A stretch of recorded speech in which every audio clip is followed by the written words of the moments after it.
Selamat pagi, salam sejahtera bagi kita semua. Pertama-tama kita ucapkan terima kasih kepada Tuhan Yang Maha Esa karena telah diberi kasih dan karunia pada kesempatan pada hari ini untuk melakukan ujian meja hijau.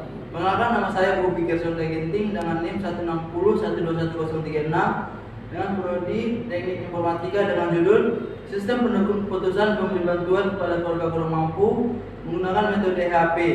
Jadi saya ucapkan terima kasih kepada Pak Niklas Arisanto Senturi MKOM selaku dosen pembimbing saya telah membimbing saya sampai saat ini. Dan terima kasih juga kepada dosen penguji 1 Ibu R. Madalena MKOM dan dosen penguji kedua Pak Pasca Marto Sugian MKOM. Inilah hasil presentasi saya. Baik, di sini akan saya jelaskan sistem pendukung keputusan pemberi bantuan kepada keluarga kurang mampu menggunakan metode HP. Yang pertama bab 1 di pendahuluan, bab 2 landasan teori, bab 3 metode penelitian, bab 4 analisa dan perancangan, bab 5 implementasi sistem, bab 6 kesimpulan dan saran. Bab 1 latar belakang. Pemberian bantuan kepada keluarga tidak mampu sering terjadi kesalahan dan kejanggalan dalam hal penerimaannya. Dan sistem yang digunakan juga masih menggunakan cara manual. Untuk memindikasi tingkat permasalahan penerima bantuan tersebut, maka dibutuhkanlah sistem pendukung keputusan penerima bantuan kepada keluarga tidak mampu menggunakan metode HHP. Permasalahan masalah atau identifikasi masalah. Yang pertama, bagaimana membangun suatu sistem pendukung keputusan penerima bantuan menggunakan metode HHP. Yang kedua, pengambilan keputusan yang dilakukan masih menggunakan cara manual dan dokumen yang digunakan masih dalam bentuk kertas yang tertulis. Ruang lingkup masalah. Yang pertama, membahas sistem pemberi bantuan yang dilakukan oleh Dinas Sosial Provinsi Sumatera Utara dengan metode analitikal hierarki proses. Yang kedua, sistem yang akan digunakan berbasis web di Dinas Sosial Provinsi Sumatera Utara. Yang ketiga, metode yang digunakan dalam sistem pemberi bantuan ini metode analitikal hierarki proses di Dinas Sosial Provinsi Sumatera Utara. Yang keempat, hasil keputusan dari asumsi dalam pembuatan untuk setiap kriteria bersifat relatif. Yang kelima, kriteria-kriteria yang digunakan dalam penentuan penerimaan bantuan yaitu yang pertama kriteria pekerjaan, kriteria penghasilan, kriteria konsumsi gizi, kriteria sumber penerangan, kriteria kemampuan berobat. Rumusan masalah. Di sini rumusan masalah ada 3. Yang pertama, bagaimana menerapkan metode analitikal hierarki proses dalam sistem pendukung keputusan pemberi bantuan di Dinas Sosial Medan. Yang kedua, bagaimana merancang dan mengimplementasikan metode analitikal hierarki proses berbasis web pemberi bantuan di Dinas Sosial Provinsi Sumatera Utara.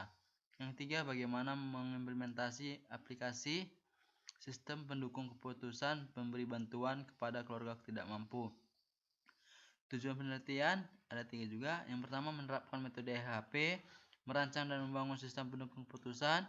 Yang ketiga, mengimplementasikan sistem pendukung keputusan menggunakan metode HHP. Manfaat penelitian ada 3. Untuk memudahkan Dinas Sosial Provinsi Sumatera Utara untuk pengurusan data-data penerima bantuan ini. Yang kedua, agar informasi tentang penerima bantuan seperti ini dapat berkembang luas dan diketahui masyarakat. Yang tiga, merupakan skripsi yang harus diselesaikan karena merupakan salah satu syarat kelulusan pada STEMIK Nusantara. Dan 2. Landasan teori. Ada 3. Yang pertama, sistem pendukung keputusan merupakan bagian dari pengembangan sistem informasi berbasis web yang menghasilkan beberapa alternatif keputusan guna membantu manajemen organisasi atau perusahaan dalam menangani berbasis permasalahan yang terstruktur maupun yang tidak terstruktur dengan menggunakan data dan model perancangan sistem. 2. Membuat sebuah struktur hierarki yang memiliki suatu tujuan utama. Tujuan utama merupakan sebuah multi level teratas dalam sebuah hierarki, di mana disusul oleh hierarki yang berada di bawahnya, yang cocok untuk dipertimbangkan untuk membuat penelitian terhadap alternatif yang kita berikan. 3. Unified Modeling Language atau UML adalah sebuah bahasa yang telah menjadi standar dalam industri visualisasi yang merancang dan mengimplementasikan sistem Piranti Luna. Bab 3. Metode penelitian. Ini ada kerangka kerja penelitiannya: analisa masalah, pengumpulan data, analisis data, proses metode HHP, perancangan pembangunan sistem, implementasi sistem, dan pengujian sistem. Bab 4. Analisa dan perancangan. Pada perancangan sistem pendukung keputusan, analisis memegang peranan yang penting dalam membuat rincian sistem baru. Analisa perangkat lunak merupakan langkah pemahaman persoalan sebelum mengambil tindakan atau keputusan penyelesaian hasil utama. Sedangkan tahap perancangan adalah membuat rincian sistem hasil dari analisis menjadi buruk perancangan agar dimengerti oleh pengguna. Analisis data, analisis sistem lama, analisis sistem baru, subsistem manajemen data, subsistem manajemen model, perancangan sistem, perancangan antarmuka, perancangan masukan, dan paparan. Inilah tabel perhitungan bobot prioritas kriterianya, bisa dilihat. Dan tabel normalisasi matriks kriteria atau bobot prioritas. Sudah kita lihat sebagai berikut juga. Tabel hasil perankingannya seperti ini.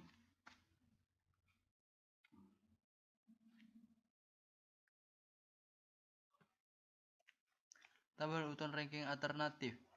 Nah, di sini yang paling berhak mendapatkannya adalah Agustina Manik urutan pertama, Anthony di urutan kedua, Rina di urutan ketiga, dan Yuyun bisa dibilang keempat, bisa agak dipertimbangkan untuk mendapatkannya. Bab 5, implementasi sistem. Seperti inilah tampilan login dalam bentuk programnya. Di bagian login dia masuk username-nya nama, username atau passwordnya, dan akan muncul tampilan home seperti ini. Ada data kriteria, data alternatif, dan perankingan dan logout. Tampilan form kriteria seperti ini. Dan tampilan menu alternatif seperti ini juga.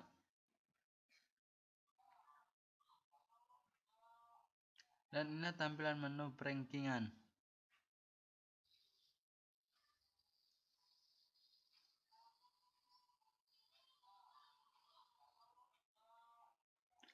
Rancangan keluarannya seperti ini. Dan hasilnya ada di bawah seperti Agustina Manik ranking pertama, Anthony 2, Rina 3, dan Yuyun 4. Bab 6, kesimpulan dan saran. Kesimpulan, sistem pendukung putusan ini dibuat dapat membentuk mukunda untuk mengetahui tentang pemberi bantuan yang dialami berdasarkan kriteria-kriteria yang ditentukan oleh HHP. Kedua, sistem pendukung putusan pemberi bantuan kepada keluarga tidak mampu berhasil diterapkan dengan menggunakan metode HHP dalam proses inferensi berdasarkan aturan yang dibuat oleh HHP. Ketiga, penelitian ini telah menghasilkan sistem pendukung putusan pemberi bantuan kepada keluarga tidak mampu menggunakan metode HHP berdasarkan kriteria-kriteria sehingga didapat hasil perankingan yang berhak menerima bantuan. Saran, tampilan program yang masih sangat sederhana diharapkan dapat dikembangkan dengan tampilan yang lebih baik dan menarik. Kedua, untuk pengembangan penelitian lebih lanjut, sistem pakar ini dapat dikembangkan dengan menggunakan metode yang berbeda atau dengan mengkombinasikan metode teorema Bayes dengan metode lainnya. Ketiga, diperlukan domain dan hosting agar sistem yang dibuat dapat diakses melalui website atau bisa dikembangkan dan dibuat secara online sehingga bisa digunakan oleh user lain. Sekian dan terima kasih.